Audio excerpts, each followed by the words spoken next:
kita tahu IJN University College as satu tempat belajar je. Tapi kita tak pernah tahu IJN University College ni dia ada orang yang belakang tabir dia yang menjayakan dia sebagai satu tempat belajar. Jadi hari ni, Assalamualaikum dan salam sejahtera. Kami dari rancangan Heart Talk akan membawa ke anda salah satu staff daripada IJN University College yang bekerja di IJN. So, Nada rasa Nada tahu tak siapa yang tengah kita maksudkan ni? Saya tak pasti, tapi saya rasa figura yang kita jemput untuk kita punya podcast ni, dia dah lama berdiri dalam dunia pendidikan. Betul tak? Hari ini kami bawa ke anda Cik Muhammad Helmi bin Daud, iaitu merupakan salah seorang registrar di IJN University College. Betul, Cik Helmi? Ya, terima kasih. Okey, mungkin Cik Helmi boleh beritahu sedikit biodata ringkas yang supaya kami ni lebih mengenali Cik Helmi. Okey, baik, terima kasih. Nama saya Muhammad Helmi bin Daud, selaku pendaftar di IJN University College lah. Mungkin agak baru di IJN UC, tetapi di dalam industri pendidikan ni dah lama lah, hampir dalam 26 tahun. Jadi bermula dengan pengalaman saya bekerja lah di Universiti Islam Antarabangsa sebagai tempat kerja saya yang pertama pada tahun 2000. Kemudian saya berkhidmat di KPJ Healthcare University selama 16 tahun sebagai pendaftar dan juga sebagai pengurus besar di sana. Wow. Dan selepas itu saya sambunglah di IJN University College pada tahun lepas saja, pada bulan Jun. Jadi saya masa alhamdulillah bersyukurlah berada di IJN University College ni, yang mana harapan kita sangat besar, terutamanya dalam kita membangunkan institusi ini daripada sebuah college beberapa tahun yang lalu kan, sekarang dah menjadi sebuah university college, yang mana insyaAllah selepas ini kita akan pula menjadi sebagai sebuah full-fledged university, yang mana kita boleh buat lagi bermacam-macam benda dalam bidang pendidikan. Wow, looking forward for that. Okay, Encik Helmi, saya nak tahulah, dulu IJN University College, tapi sekarang dah bertukar jadi IJN University College. Dah tambah universiti kat tengah-tengah tu. Saya nak tahu apa keistimewaan college dengan University College? Sebelum ni dia college, kemudian kita dah jadi University College. Ada banyak benda yang kita boleh perkatakan kerana perjalanan sesebuah kalau kita kata institusi pendidikan ni, kalau mula ditubuhkan tu barangkali sebuah college, kemudian dia menjadi sebuah university college, kemudian full university lah Jadi apa keistimewaan dia? Sudah tentu kalau saya nak describe tu panjang jadinya. Tetapi kalau kita kata daripada college, biasanya kita hanya akan offer program-program certificate, program diploma kan? Selalu biasa. Tetapi di setengah college juga mereka berkolaborasi, mereka offer program-program degree, master dan PhD, yang mana tak boleh dibuat sendirilah. Jadi mereka kena collaborate. Tetapi apabila sesebuah college sudah dinaiktarafkan menjadi university college, jadi kebanyakan programnya tu dah boleh dibuat secara hasilan sendiri ataupun kita panggil homegrown. Jadi di IJN UC ni semasa college hanyalah offer program-program certificate, program diploma, dan juga kalau tak silap saya graduate certificate program kan. Tapi semenjak tahun lepas setelah dinaik taraf, kita dah boleh offer dah program degree kita sendiri. Dan alhamdulillah kita dah offer program bachelor in nursing, bachelor in cardiovascular technology, pharmaceutical technology, 3 program dah. Dan pada tahun ni pun kita dah submit lagi 3 program master, yang mana insyaAllah kita cuba untuk offer pada bulan November nanti. Jadi kita boleh tengok dekat sini ni, kita dah boleh buat degree kita sendiri tanpa perlu kita bergantung kepada institusi lain. Dan insyaAllah saya harap pada tahun 2027 kita dah boleh submit program PhD kita mula sendiri. Jadi pelajar kita ni kalau mereka masuk daripada diploma, dah boleh sambung ke degree di IJN institusi sendiri, dan setelah bekerja beberapa tahun mungkin berminat nak menyambung semula pun kita alu-alukan untuk sambung ke peringkat master dan juga ke peringkat PhD. Jadi itulah satu kelebihan daripada universiti, daripada college ke university college. Satu lagi yang sangat besar adalah apabila kita menjadi sebuah university college, kita dah boleh bergerak secara aktif dalam bidang research, bidang penyelidikan. Kalau dulu tu research bukanlah satu fokus, tetapi nak menjadi sebuah universiti nanti, universiti yang orang kata popular, yang famous, yang berada di ranking yang tinggi nanti tu, kita mesti aktif dalam publication kita. Research dan publication tu sangat-sangat penting dan kita mesti ambil berat dalam bidang-bidang yang berkaitan dengan sains kesihatan lah. Sebab IJN University College ni adalah sebuah universiti healthcare. Fokus kita adalah healthcare kan.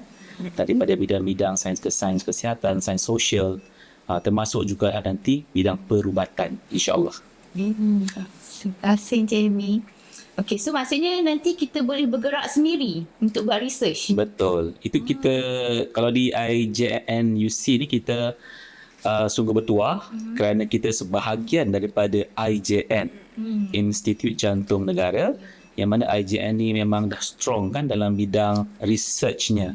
Jadi kita akan bekerjasama dengan IJN Research Center untuk para pensyarah kita dan barangkali pelajar kita juga untuk bergabung dan berganding dengan doktor-doktor pakar di IJN tu dalam bidang penyelidikan, dalam bidang-bidang yang tertentu.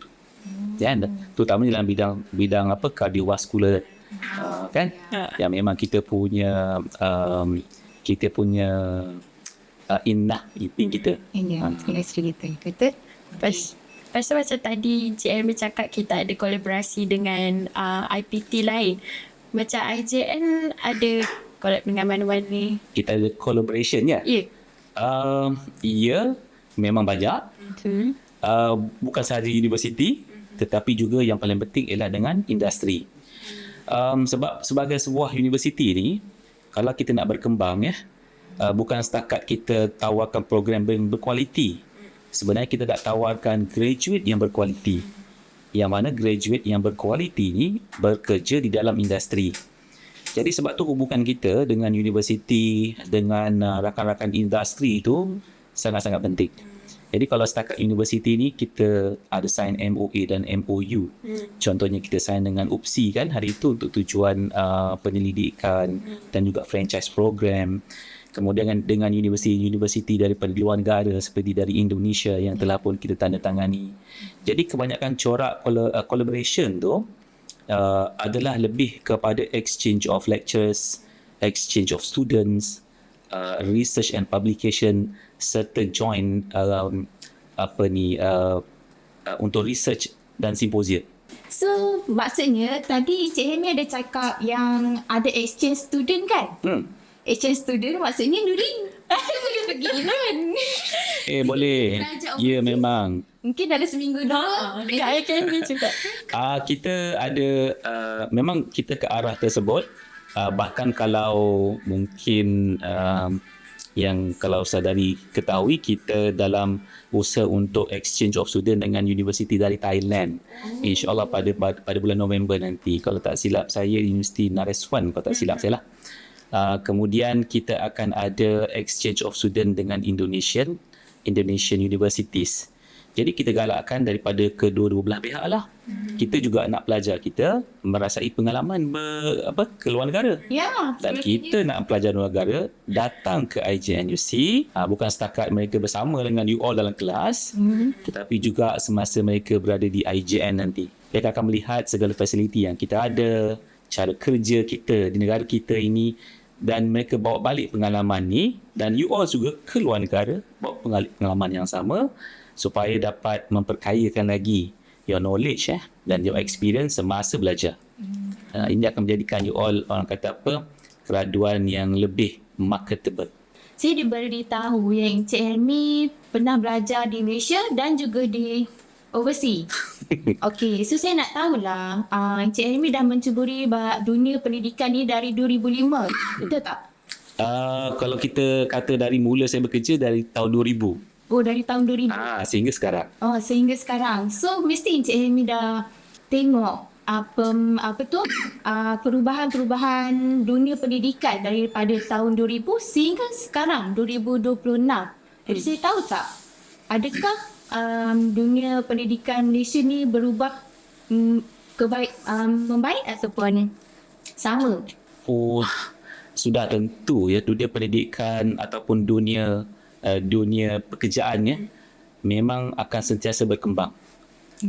Kerana kemodenan ya negara kita ataupun di dunia ni adalah bergantung bagaimana berkembangnya ilmu dan teknologi. Kalau dalam dunia pendidikan ni ya, kalau dulu kan contohnya pengajaran adalah secara konvensional, face to face saja, pelajar kena pergi ke kelas. Kan? Jadi bayangkan dalam tahun 2020-an ditambahnya, corak pembelajaran sudah berbeza. Sekarang ni kita dah ada contohnya ODL, Online Distance Learning. Pelajar ada mixed mode, hybrid. Tidak perlu semuanya datang ke kampus. Dan juga corak-corak program diploma degree yang ditawarkan mungkin dulu konvensional sahaja. Tapi kalau sekarang ni program-program akademiknya dah jadi bermacam-macam. Ya, sebab nak cater kepada keperluan industri. Sebab tu dulu bila berkembangnya IT daripada tahun 2000 tu ya, sekarang contoh dalam bidang-bidang cyber security. Jadi program-program baru tu perlu ada untuk equipkan pelajar supaya mereka kompeten dalam bidang pekerjaan mereka tu. Jadi kalau nak katakan memang meriah lah pada saya perkembangan education industry. Kalau daripada mula saya ceburi tahun 2000 dahulu sehinggalah ke 2026 ni. Dan mungkin salah satu yang saya nak highlight juga adalah contohnya adalah entry requirement untuk kemasukan belajar. Mungkin dulu-dulu sangat strict. Kan? Oh, mesti dapat subjek ni berapa minimum pass. Betul. Mungkin kalau tak pass ni memang tak boleh masuk lah. Tapi tengok hari ni dengan adanya pengenalan kepada apel kan, apel A, apel B, apel C, mereka-mereka yang tertinggal daripada dapat belajar ke peringkat diploma degree tu, bahkan daripada pengalaman bekerja boleh diambil dah sebagai syarat entry kemasukan. Bahkan boleh terus ke degree, boleh terus ke master program. Sebab kita nak, yang saya nampak adalah peluang pembelajaran ni tak tersekat hanya kerana you tidak ada SPM contohnya, ataupun you tidak ada sertifikat ataupun diploma untuk meneruskan pengajian yang ke peringkat lebih tertinggi. Jadi itulah pada pandangan saya, nak belajar sekarang tak susah. Betul tak? Dia sama ada nak ataupun tak nak. Saya nak. Awak nak? Lepas tu macam Cik Helmi tahu dekat Malaysia sekalipun kita memang banyak IPT. Jadi macam mana kita nak bezakan IJN University College ni dengan universiti lain? Saya boleh katakan beginilah ya. IJN UC ni istimewanya adalah sebuah universiti healthcare. Kan? Bidang-bidang yang kita tawarkannya semua adalah bidang sains kesihatan yang berkaitan. Daripada kardiovaskular, kardiotorasik, di peringkat degree, diploma, farmasi, pharmaceutical technology, medical assistant dan sebagainya. Jadi ini adalah niche IJN University. Mungkin orang yang nak buat engineering definitely lah tak ke IJN UC. Mereka akan pergi universiti yang lebih orang kata apa, yang strength dalam bidang sains teknologi tersebut. Jadi kalau di IJN UC ni dengan support daripada IJN yang sungguh kukuh, jadi saya boleh katakan confidence level society kita untuk hantar anak-anak datang belajar ke IJN UC patutnya lebih tinggi lah. Maknanya dia percaya bahawa graduan yang dilatih di IJN UC ni, dengan parent dia IJN di belakang tu, akan patutnya kita akan lahirkan graduan yang sangat kompeten seperti you all. Kan? Jadi bila majikan tu ataupun companies yang you pergi for interview tu, bila di interview dengan personality you, dengan communication you yang baik itu, sudah tentu mereka yakin dan insyaAllah lah dia akan offer you kerja. Begitu. So macam tadi Encik Helmi cakap banyaknya syarat untuk kemasukan ke dalam universiti ni kadang kalau dulu susah. Lepas tu sekarang diorang ringankan lagi supaya student-student yang nak sambung belajar ni diorang boleh sambung. Jadi adakah dekat IJN University ni sendiri syarat untuk kemasukan tu still rumit ke macam mana? Kita mengikut seperti Mbak Nada tadi, kita mengikut peredaran masa kan. Kalau dulu mungkin agak strict, tetapi sekarang ni dah ada banyak flexibility. Contohnya untuk kemasukan ke program degree boleh masuk dengan daripada foundation, STPM, kemudian boleh mungkin untuk ke peringkat degree ataupun master nanti boleh masuk dengan APEL. Jadi ada banyak cara untuk mereka yang datang daripada pelbagai bidang semasa lepasan SPM tu. Maknanya masih ada lagi peluang dan cara untuk mereka sambung ke peringkat degree, master dan PhD. Jadi kita ikut peredaran daripada Kementerian Pengajian Tinggi untuk entry requirement pelajar-pelajar datang belajar ke IJN University College kita. Lepas tu kan hari tu adalah macam saya jumpa dengan seorang ni. Lepas tu saya macam tanyalah macam mana kalau interview dia kira macam mana. Lepas tu orang ni cakap, dia kata kalau dia akan tengok SPM, lepas tu dia selalunya akan ambil sebab dia orang yang akan interview student. So kebanyakan dia student yang kalau 6A ke atas untuk SPM, dia akan asingkan student ni yang macam shortlisted punya student. Lepas tu saya masa terfikir macam mana kalau student ni go for further study tapi orang ni still tengok untuk SPM result dia. Lepas tu what's the function kalau dia sambung study and they got a really good SPM result? Untuk tujuan kemasukan kerja ke apa? Kerja. Oh, maknanya majikan mungkin asingkan pelajar yang lebih cemerlang dengan pelajar yang kurang cemerlang. Okey. Ia mungkin di peringkat SPM ni bukan semua pelajar boleh mencapai peringkat kecemerlangan yang sama kan. Walaupun dalam stream yang sama. Seorang yang belajar dalam science stream, art streams, kemudian daripada SPM-nya berapa number A's-nya tu pun berbeza-beza.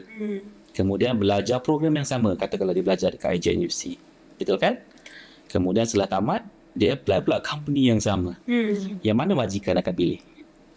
Adakah itu soalan ni kan? Yang mana lebih baik? Okey. Suka nak jawab soalan tu. Sebab dia bergantung kepada pelbagai sebab. Contohnya, mungkin saya sebagai seorang majikan, kedua-duanya tamat daripada IJN UC. Yang mana lebih bagus? Jadi kita ada kriteria semasa kita interview itu nanti, yang mana bukan sahaja kita melihat kepada pencapaian akademik tu masa kat universiti tu. Saya akan melihat lebih daripada tu. Dan sebab tu semasa interview, dan kita akan latih graduan-graduan kita ni sebelum tamat, kita ada career fair kan. Kita ada career fair, career talk, supaya mempersiapkan diri you macam mana you nak berhadapan dengan majikan semasa sesi interview tu nanti. Sebab dekat sini you kena jual diri you.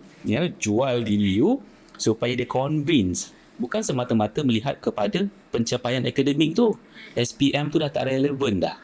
Yang relevan adalah semasa interview tu nanti, how confident you are. Can you communicate well? Communicate your idea dengan saya, dan saya akan dapat melihat personality di situ. Saya rasa sebagai majikan, di situlah kriteria utama. Kita tak nak orang kata apa, kita punya potensi employee ni semasa interview mungkin semuanya boleh. Boleh tuan, jangan risau. Tetapi bila dah bekerja nanti, barulah akan terselah sedikit lah. Tu tak boleh, ni tak boleh dan sebagainya. Jadi positive attitude of the graduate is very very important. Jadi sebab tu kita nak pelajar kita harness the skills tu semasa you belajar. Skill ni you tak dapat semasa bekerja. You kena harness semasa you belajar. Dengan cara apa? You must be active in classes, participate, asking questions. You must involve dalam persatuan, dalam program, you build your leadership. Nampak tak? Jadi benda ni lah yang you dapat dalam tempoh 3 ke 4 tahun semasa you belajar di peringkat program diploma degree di universiti kita ni. Sebab tu saya galakkan pelajar semasa belajar, be aktif. Okay, Nurin, are you ready to sell yourself? Aku tersadih ya, tersadih. Okay. Encik Amy, saya nak tanya soalan ni agak sensitif sebenarnya. Kan kita college, universiti, college swasta, semua college ataupun universiti swasta, yuran dia little bit high. Okay, saya nak tahu macam mana IJNUC counter benda ni? Macam mana IJNUC tolong student-student yang ada masalah finance? Apa offer yang IJNUC boleh bagi dekat Bantu student-student? kepada pelajar lah nak menjawab soalan tu, mungkin saya kena terangkan sedikit lah ya, bagaimana sebuah IPTS berfungsi. Sebab berbanding dengan IPTA lah, mungkin universiti awam ni dia ada grant daripada kerajaan setiap tahun kan. Tetapi bagi sebuah institusi swasta seperti IJNUC ni, semuanya adalah difund secara independen. Maknanya hasil pendapatan ataupun revenue kepada sebuah universiti tu yang kita belanjakan untuk pelajar kita, pensyarah kita dan juga kos-kos operasinya, semua datang daripada iuran pengajian pelajar. Sebab tu kita kena appreciate pelajar kita lebih lah. Dan kita tak ada terima grant ataupun dana lah daripada IJN untuk tujuan operasi kita. Sebab itu kalau kita ambil kira ke semua kos ini, ia sangat tinggi. Tambah lagi bagi sebuah institusi pengajian kesihatan. Memang kos sangat tinggi. Contoh pelajar diploma pergi clinical posting, kemudian pelajar-pelajar kebanyakan program kita pergi ke clinical posting, dan hampir semua program kita mempunyai skills lab latihan. Bayangkan kalau kita offer program bachelor business, bachelor management ya, tidak perlu pun skills lab. Jadi pelaburan ataupun investment untuk fasiliti kita ini pun dah sangat tinggi. Jadi ini kita kata apa, di charge semula dalam bentuk iuran pengajian contohnya. Jadi iuran pengajian tu kalau kita bandingkan dengan universiti awam, sudah tentulah lebih tinggi sedikit. Walau bagaimanapun, universiti ataupun di IJNUC ni iuran adalah berkadaran. Dan juga kalau berkadaran tu maknanya kalau kita compare lah dengan mana-mana IPTS lain pun tidak jauh beza. Sebab in the end kebanyakan pelajar akan mengambil PTPTN untuk membiayai pengajian mereka. Jadi sebab tu tidak boleh terlalu mahal ataupun terlalu rendah sehingga menyebabkan operasi kita terganggu. Jadi dalam kita identify these issues ya, kita ada alternatif yang kita sediakan pada pelajar kita. Sebagai contohnya yang kita bagi pada pelajar dalam bentuk waiver. Ya, dalam bentuk waiver. Pelajar-pelajar foundation kita tahun ini sebagai contohnya yang masuk dan memilih untuk sambung ke peringkat degree, kita waivekan tuition fee mereka. Maknanya 10,000 semasa mereka belajar ni tak perlu bayar. Sebab kita nak memudahkan mereka, tetapi dengan syarat mereka masuk ke program degree kita. Kalau mereka tak memilih untuk masuk, maka mereka kena bayarlah. Tapi memang saya boleh katalah ya, iuran kita ni among iuran yang terendah pun di antara IPTS di Malaysia ni. Jadi itu salah satu contoh. Kemudian kalau perasan kita lalui koridor tu, kita punya banner kan. Kita ada derma siswa, zakat kepada pelajar-pelajar Muslim dan non-Muslim yang layak. Dan memang kita encourage, bahkan setiap kali pendaftaran kan, kita selalu inform kepada ibu bapa dan juga pada pelajar. Kalau bermasalah dalam kewangan ni, jangan tunggu. Bahkan inform kita awal. Kita akan cuba bantu pelajar dengan segala sumber kewangan yang kita ada.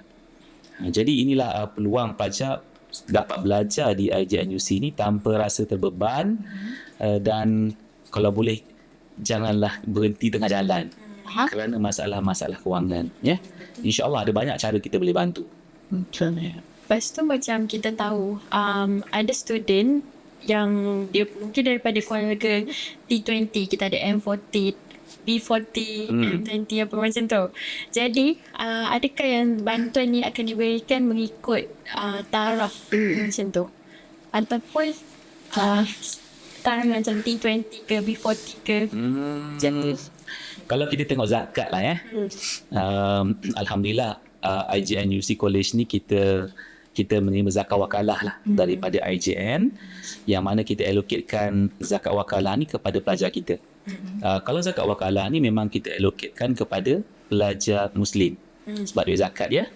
Kemudian lebih fokus kepada mereka yang kita bukan kata golongan M40, B40, T20 saja, kerana ini adalah golongan asnaf. Tetapi apabila mereka apply, kita akan evaluate daripada yang sangat memerlukan kepada yang kurang memerlukan walaupun mereka apply. Mungkin mereka keluarga M40 T20, tetapi mungkin dalam semester tersebut ada masalah kewangan. Jadi kita tak boleh melihat semata-mata kepada M40 T20 tadi tu, engkau dia dah kaya ni, sedangkan kita tidak tahu masalah yang mereka hadapi. Dan kepada pelajar non-Muslim kita allocatekan satu lagi dana, iaitu derma siswa. Derma siswa tu kita bagi kepada pelajar non-Muslim sebab kita kena adil lah, kena bagi kepada semua kan.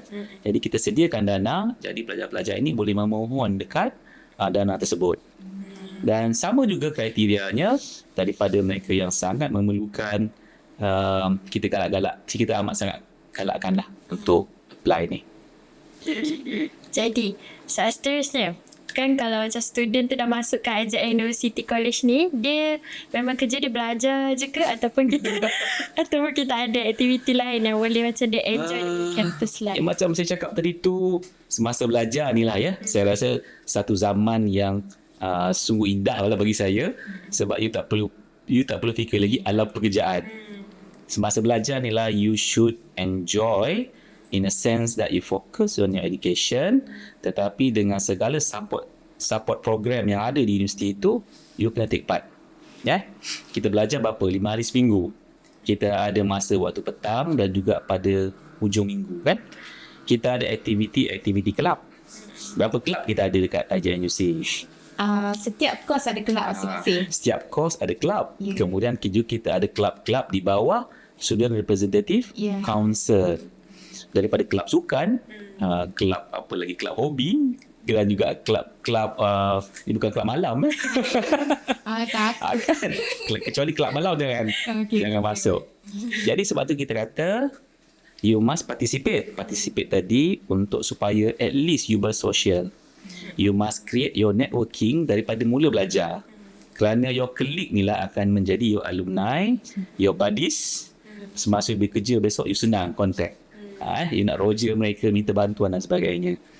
Dan at the same time you boleh mengisi masa lapang you lah. Kalau tidak takkan you belajar semata-mata kan. Kemudian balik ke hostel, tidur. Lepas tu tengok Netflix. Lepas tu besok pergi balik ke college. Jadi kalau boleh keluar daripada lingkungan tersebut, enjoy. Betul. Dari pengalaman Encik Amy, apa hot program yang dekat IJN ni? Hot program? Ya, yang dapat program yang mendapat sambutan.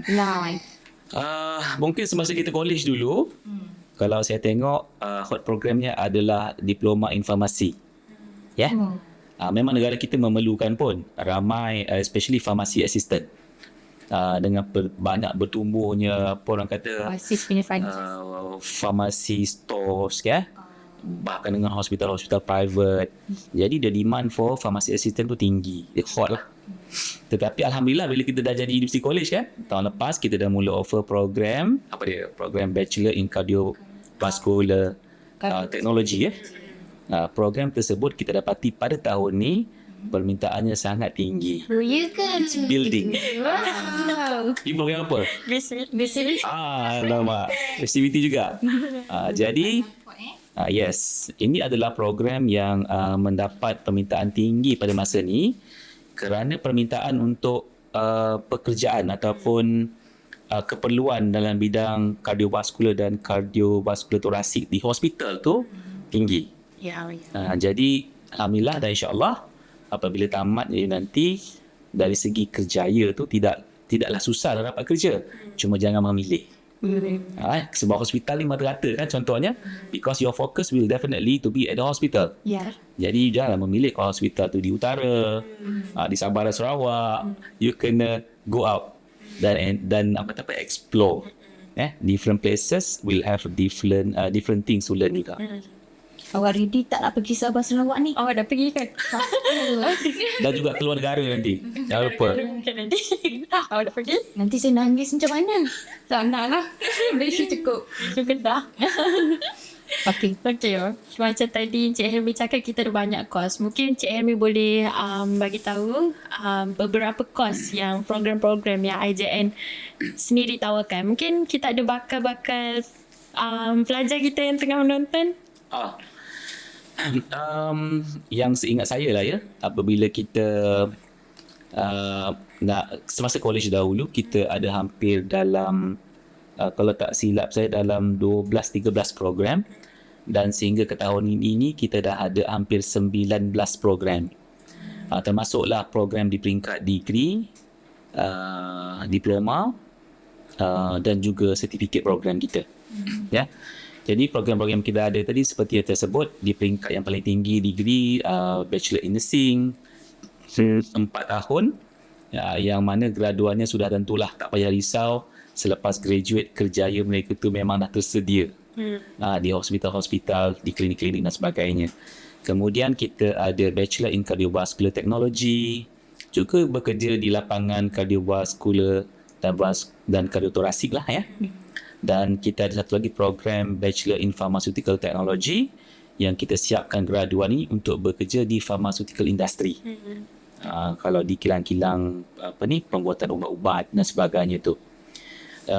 Manakala di peringkat diploma, seperti mana yang mungkin telah pun kita tahu, Bachelor Pharmacy, Bachelor Nursing, Diploma in Medical and Health Sciences, Psychology, dan juga jangan lupa program-program di Fakulti Managerial Sciences, seperti program Diploma in Healthcare Management dan Human Resource. Jadi bukan setakat kita ada di bidang perubatan, tetapi juga di bidang-bidang pengurusan yang seperti saya sebutkan tadi itu. Dan juga tak lupa adalah program-program latihan ataupun training program, yang mungkin pelajar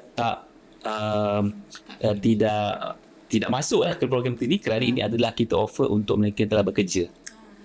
Yang mana kita bagi latihan kepada healthcare professionals untuk mereka tingkatkan lagi skills mereka dalam bidang masing-masing. Ini kita buat sepanjang tahun bersama IJN, dan juga kita invite healthcare practitioners daripada luar untuk join the program training tersebut. Tak semua orang boleh masuk lah program yang untuk yang dah bekerja kan? Pelajar juga kita buat special untuk pelajar di bawah fakulti masing-masing. Tapi mungkin levelnya tidaklah seperti level mereka yang telah bekerja. Ini adalah level pelajar untuk kita dedahkan kepada mereka, jikalau mereka bekerja, apa sebenarnya latihan-latihan lain yang diperlukan untuk mereka ada. Jadi sebab tu bila ditawarkan, saya harap pelajar take advantage untuk join program-program ni. Sebab ini akan equip lagi knowledge dan skill, bukan setakat daripada apa yang you belajar di dalam kelas. Tapi masalahnya, apa yang saya nampak, pelajar sekarang malas lah untuk ambil tahu benda-benda ni semua. Diorang nak kena suap, diorang cari tak nak. Macam mana nak settle ni? Ini kita kena reflect baiklah ourselves, our attitude. Sebab semuanya di depan mata kita tadi kan. Semuanya di depan mata kita, sama ada kita nak grab the opportunity ataupun tidak. Kita kata pepatah kan, kita boleh tarik kuda ke depan sungai tu untuk minum, tapi kalau tak minum lah. Betul. Ya. Betul tak kan? Jadi semoga seperti pelajar, jika IJNUC dah siapkan semua fasiliti, dah siapkan semua program, aktiviti, maka terpulang pada pelajar sebenarnya untuk ambil peluang untuk join ataupun tidak. Jika pelajar tidak ambil peluang, maka you akan rugi. Ruginya adalah setelah you graduate nanti. Mungkin you akan tertanya-tanya, kenapa saya tak buat dulu ya semasa di universiti? So you tak boleh repeat dah balik Betul. Lain lah you buat balik semula diploma ke degree. Betul. Awak ada salah apa lagi? Tak ada pun. Saya rasa saya pun dah faham sangat. Ha. So mungkin Cik Helmi ada nasihat ke Kita student bakal belajar student ke? Mungkin to recap ya. Pertama sekali di universiti ya, we really appreciate our students. It is because of you we have this university, and we support the education at IJNUC dengan lecturer-lecturer kita yang berkualiti, dengan fasiliti kita, pengurusan kita, agar graduan yang kita latih ini dan graduan yang keluar daripada IJNUC ini menjadi graduan yang berkualiti. Jadi kita harap you bukan setakat graduate daripada IJNUC, tetapi you membawa nama dan jenama IJN ke serata dunia. Itu harapan saya lah. Terima kasih Encik Helmi. Tamatlah sudah podcast kita hari ini. Jangan lari. Jumpa lagi next episode. Bye.